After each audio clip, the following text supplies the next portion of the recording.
Okay, so picture this. It's a quiet night in Springfield, Ohio, a small town of like just 58,000 people, where nothing really happens, right?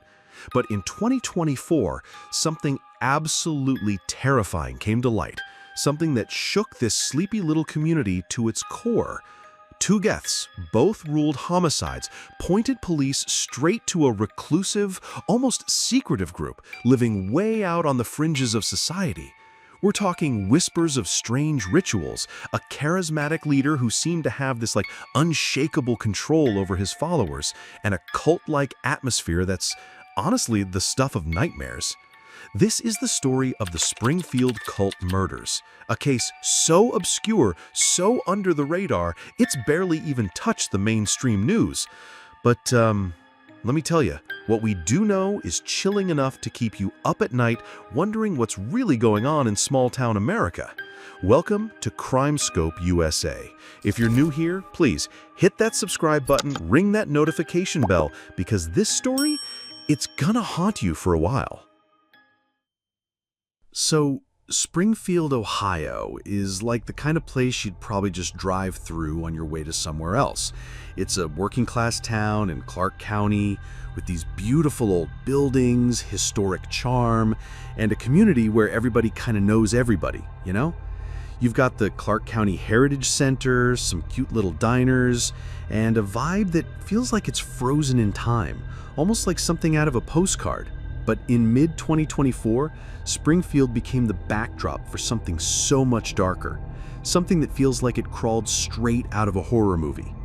Local news, like the Springfield News-Sun, started reporting on two suspicious deaths, homicides no less, that didn't fit the usual small-town crime scene.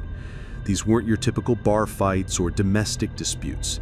No, these were tied to a small religious group, a group that was operating way out on the edge of town in this secluded, kind of creepy property that locals had been whispering about for years. They'd say it always felt off, you know? Like something wasn't quite right. This group was led by this figure who people described as charismatic but intensely controlling. Members were living completely off-grid, no internet, no phones, cut off from the outside world like they were in their own little universe. Neighbors started noticing weird things, late-night gatherings where you could hear faint chanting carried on the wind, cryptic symbols carved into trees around the property, and this eerie, almost oppressive silence during the day. I mean, can you imagine living next to that? What makes this case so unsettling, so downright creepy, is how little we actually know. It's like trying to piece together a puzzle in the dark, and as of July 2025, so much of this is still unfolding. It's wild.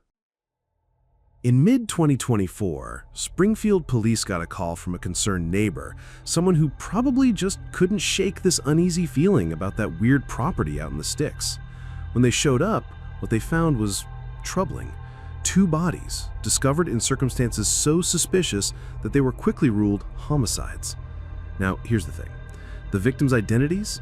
They haven't been released to the public. Not a single name, not a single detail about who these people were. It's like the police are holding their cards close to the chest, which only makes this whole thing feel more ominous, you know? According to local reports, like those from the Springfield News-Sun, there were these ritualistic elements at the scene. Candles arranged in these bizarre, almost deliberate patterns, strange markings etched into the ground, and this overwhelming sense of ceremony that made even seasoned investigators feel uneasy.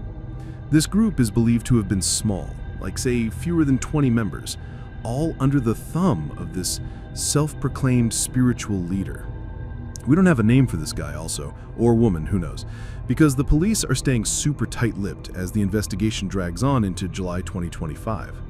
But what we do know is that this leader had a strong grip over their followers, maybe hypnosis or some kind of brain-controlling construct.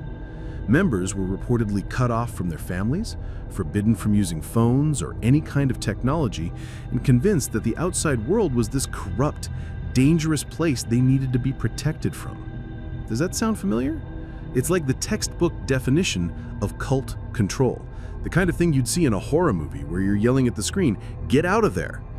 According to some local sources, the murders might have been part of a ritual that went horribly wrong, or a deliberate act to enforce loyalty or silence someone who was stepping out of line.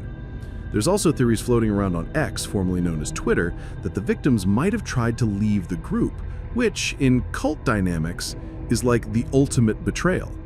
But without official confirmation, we're left with these fragments of a story that's as terrifying as it is mysterious. I mean, just thinking about it gives me chills.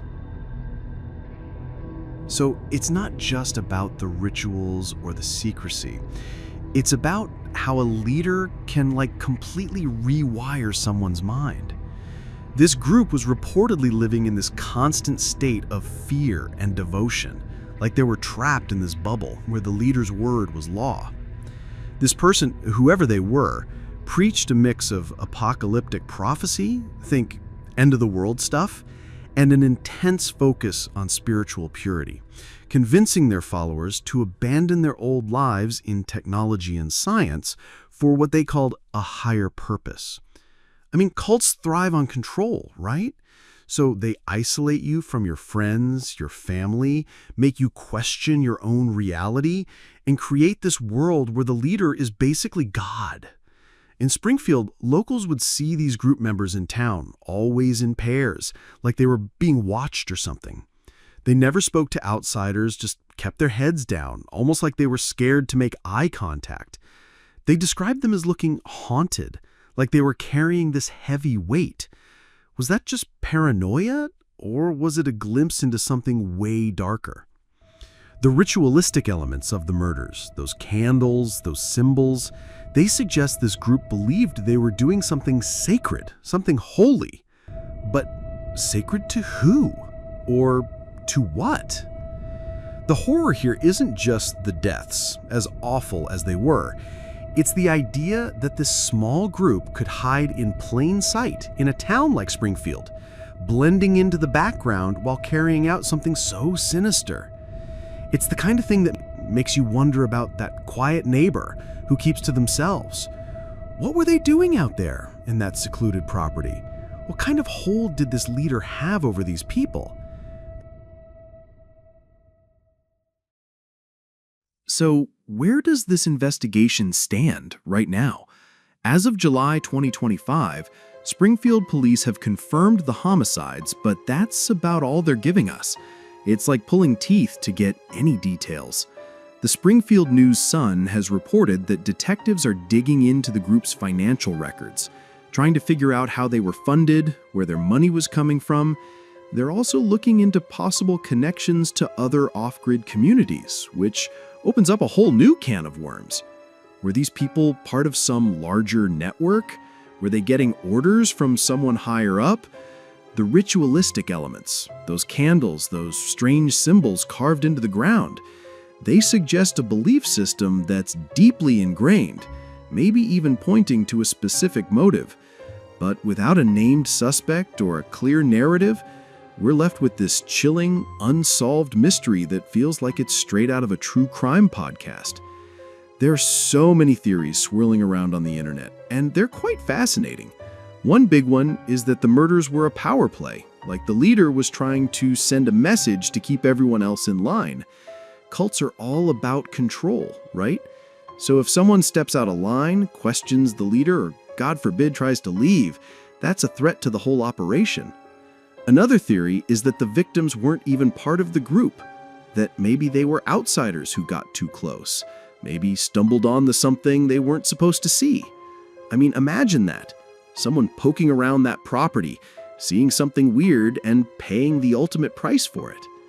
Springfield residents are on edge, and you can't really blame them. Some locals are refusing to talk to reporters, like they're scared of what might happen if they say too much. This isn't just a crime story, it's a psychological horror show, unfolding in real time, and it's got this whole town looking over their shoulders. This case just feels like a subtle reminder that evil doesn't always lurk in big cities or on some shady corner of the dark web. Sometimes it's hiding in a small town close by, like Springfield, behind closed doors, in a place you'd never expect. If this story creeped you out as much as it did us, endeavor to smash that like button, share this video with your friends, and subscribe for more true crime horror content. Drop a comment if you've heard anything about this case in Ohio, or maybe you know of other obscure cult stories you'd like us to cover. Until next time, stay safe out there.